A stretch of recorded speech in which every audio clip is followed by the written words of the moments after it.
I'm Karin Lawson, and I'm a clinical psychologist in South Florida. I want to talk to you today about World Mental Health Day. So when we think about mental health, I want you to think about it in the framework of physical health. So when we think of physical health, there's so many things that we can do to support that, right? Including getting a check-in with our physician annually. But there's also a lot of behaviors that support our physical health. Same thing with mental health. We can definitely check in with a professional regarding our mental health. Just check in, have a discussion, see where we're at. And we can also take stock in kind of the behaviors that support our mental well-being. So I want to list a few categories for you to consider and kind of evaluate for yourself. Where am I in regard to these different categories of life and how they impact my mental wellness?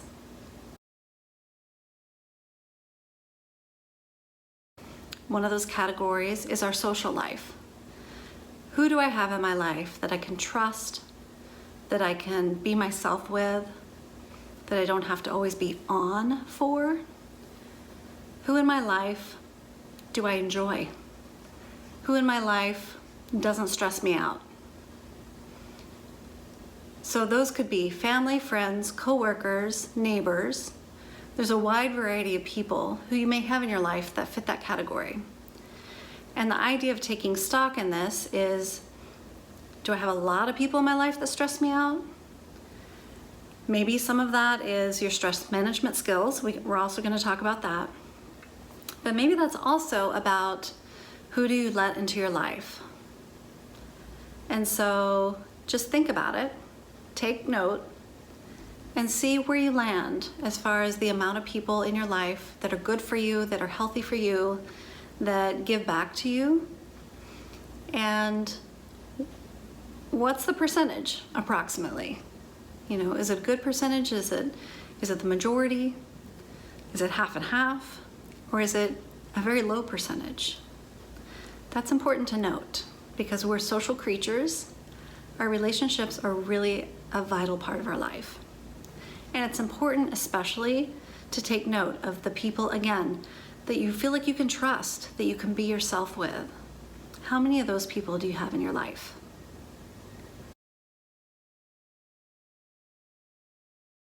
Another category is something that I mentioned earlier, which is stress management.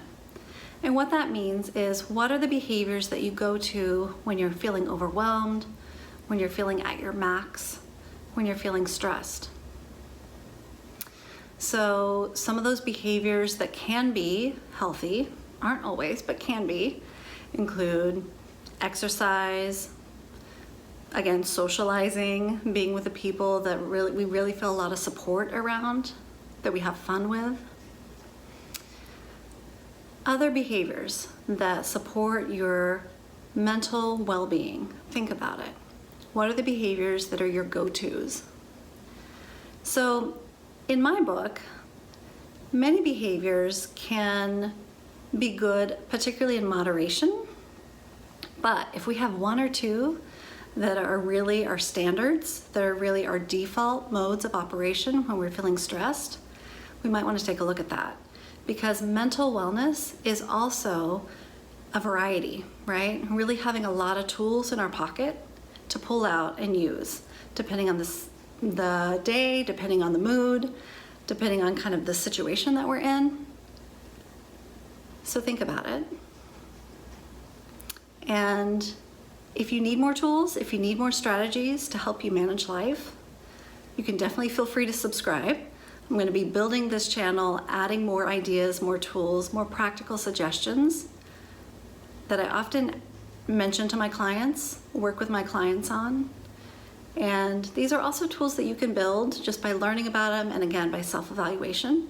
Or you can take them to your therapist and collaborate and work on building those and strengthening those skills.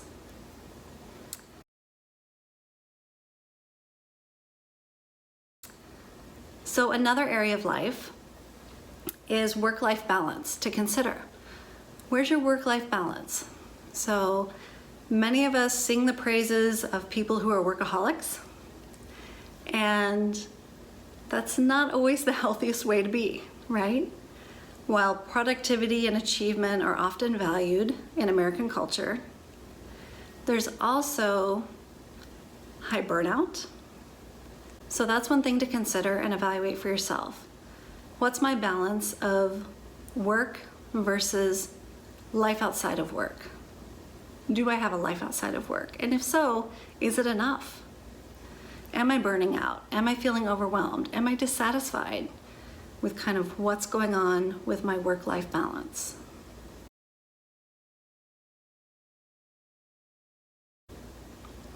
So another category to consider and self-evaluate is sleep. Sleep is so crucial for mental wellness, and there is a lot of insomnia and sleep troubles going on in this world. So, fortunately, there's also a lot of strategies to consider and things to try to improve your sleep. You might even hear the term sleep hygiene. That's often a term used with clinicians, with doctors, on improving a person's sleep habits and the environment in which they sleep and a number of other behaviors that can impact sleep. If you're not getting good sleep, and I'm not even just talking about the amount, but I'm also talking about the quality of sleep, right?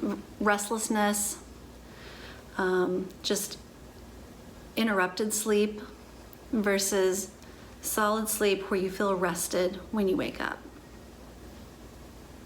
So think about your sleep. How's that doing? Take note of that. So again, through upcoming videos, we're going to be talking about different aspects of life, also different strategies to improve and impact those areas of life. But those were just a few categories that I wanted to throw your way and have you consider and think about on this World Mental Health Day. Take care. Talk to you soon.